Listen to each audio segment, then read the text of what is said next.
it's Rowan and today we're going to be talking about women and body hair. Now, spoiler alert if you haven't read the title of this video, but I don't really shave my legs. I was going to show you my legs, but I've realised that the camera's really high up, so I'm like, no, not going to happen. Hang on. That. Did you see them? I'm going to film them a little bit later so you can see them properly. So I think that it's pretty undeniable that in the UK, at least at the moment, it's kind of assumed that women will remove their leg hair when their legs are out in public. Like that seems pretty normal as an exercise that women are expected to do that, and I think that's something we should probably break down. That's what we're going to be doing in this video today. Now I think it is important to note that there's going to be a difference between why women as a collective are expected to do this thing and then why individual women choose to do it. I think those two things can like mix and merge and interact with each other, but I think that ultimately it's going to be kind of different. So in terms of why women are expected to do it in general, if we have a little look back in history, this isn't something that's new, women removing their body hair. If we look at ancient Rome, for example, it was often seen as a class status thing. And the Romans like genuinely had a lot of technology, I suppose, for removing hair. It wasn't even like one method, like they had creams and like stones and razors, and they were getting real technical about it, they were into it. But this isn't something that's remained constant, right? So I think that there's a really interesting shift that happens at the beginning of the 20th century where a lot of historians talk about adverts that suddenly pop up. So Gillette, for example, does this advert where it talks about women's underarm hair, which is just called objectionable hair. And that's something that seems like a new thing that you had to get rid of. And I don't think that this was necessarily just invented randomly in order to sell razors.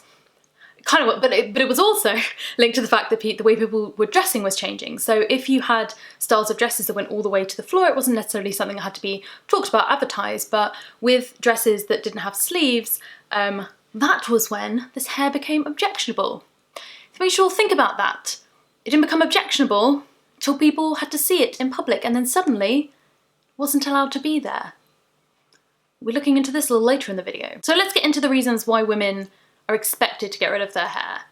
Number one, it is unattractive. So, let's break this down, shall we? Because what is attractive and what isn't is not an immutable truth. It's not an objective fact.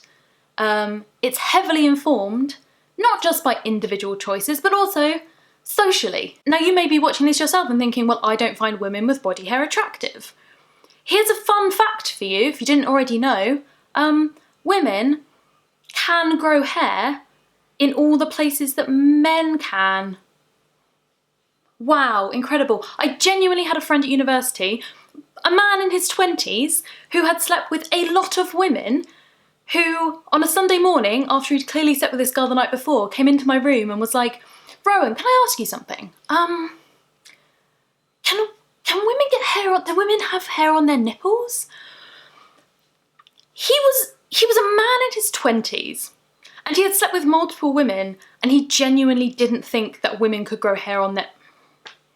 because he'd never seen it. The amount of women that he'd seen naked in real life, on the internet, in porn, everywhere, and they'd removed their nipple hair so that he genuinely thought that women just couldn't grow hair around their... This is how ridiculous it is, that there's this thing that's completely natural that is removed to the point where people don't think it even existed in the first place. So I think if you're someone who says that it isn't attractive, I think really look at the fact that it's like these images of what is attractive have been fed to you by people in a society and a general idea that has been dictated to you. That these aren't necessarily these innate ideas that you've come up with yourself. It seems to be linked to ideas of self-respect or professionalism. The time that it takes to do and the upkeep that it takes, it's seen as a kind of self-respect in a lot of ways. This sort of very random, if we think about it, piece of self-maintenance seems to say something externally about what's going on internally, that it indicates something about your character. Because there's such an expectation that you will shave just as a bare minimum, when you don't, you dip below into the negative. You're seen as lazy or unhygienic or dirty. So how can someone respect themselves and be seen as professional when they are unhygienic and dirty? But here's the thing, that idea is not rooted in any actual facts. Because double standards time, boys and men not expected to shave their armpits or their legs, and no one's really concerned about them being unhygienic or dirty because of it. So full disclosure, I don't shave my legs, but I do shave my armpits. And that's because I have something called hyperhidrosis and Parkes-Weber syndrome. Me shaving my armpits is because it helps alleviate a medical symptom. Just being a woman isn't a medical symptom. And I think the big overarching thing that pulls all this together and that explains the double standard is that it's seen as feminine. But here's the question, what is feminine, right? Because the way I see it, if we're taking women and we're saying that they need to have no body hair, we're essentially like de-aging them.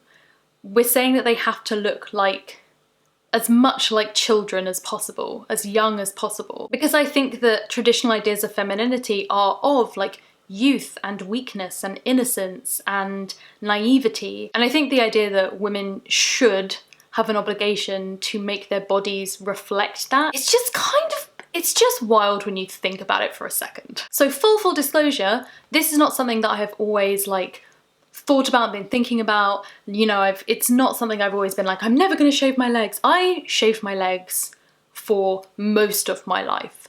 I was mortified to even think that I could go outside and someone could see me with even like a speck of hair on my legs. And it wasn't until I started to think about these things really critically and realised that I didn't actually shave my hair all the time. I shaved my hair when people would be able to see my hair. I didn't shave it in winter when I was wearing like jeans all the time and the only person who would see my legs was me. And when you think about it like that, it's like, oh, like I'm definitely doing this for other people. And I think for some people, like we live in a society in which the way that people view us has an effect. And I think for a lot of people, that's reason enough to remove their body hair, that it might affect how people see them in a negative way.